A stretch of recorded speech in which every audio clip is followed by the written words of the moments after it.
नमस्कार।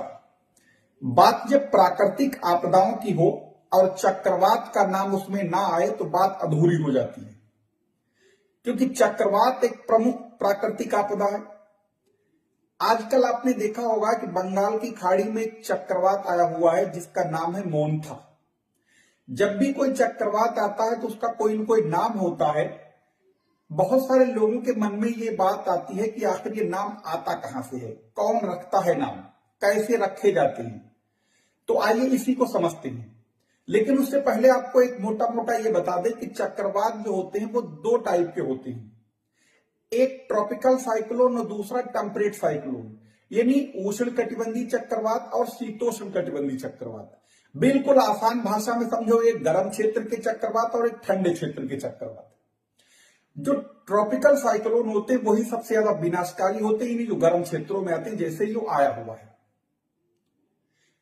अब यहां पर इसके नाम रखने की अगर हम लोग बात करें कि हिंद महासागर में, खासतौर से बंगाल की खाड़ी और अरब सागर में जो चक्रवात आते हैं उनका नाम रखने का सिलसिला सन 2000 के बाद से शुरू हुआ।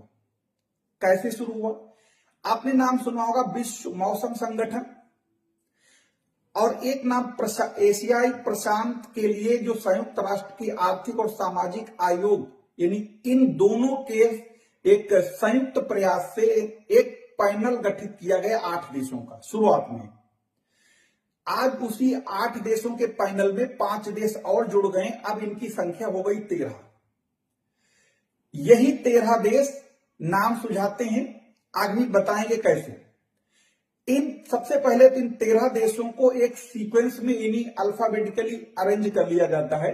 अगर हम इन 13 देशों को अल्फाबेटिकली अरेंज करेंगे तो सबसे पहले इनमें बी यानी बांग्लादेश से शुरुआत होती है, फिर India, Iran, Maldives, Myanmar, Oman, Pakistan, Qatar, Sri Lanka, Saudi Arab, Thailand, UAE और यमन। ये तो हो गए उनका क्रम। अब इन 13 देशों में प्रत्येक देश ने 13 नाम सुझाए, तो अब 13 इंटू 13 करेंगे तो 169। तो 169 नामों की एक सूची तैयार हो जाती है। अब जैसे जो इस टाइम जो मोन्था आया हुआ चक्रवात है, ये थाईलैंड के द्वारा सुझाया गया नाम है, जो कि थाईलैंड की भाषा में इसका मतलब होता है सुंदर फूल। अब थाईलैंड के बाद यानी जो उस टेबल में अगला नाम है वो है यूएई का, यूनाइटेड अरब अमीरात का। अगला जो साइक्लोन आएगा तो वो संयुक्त अरब अमीरात के द्वारा सुझाया गया नाम होगा, और वो टेबल में नाम है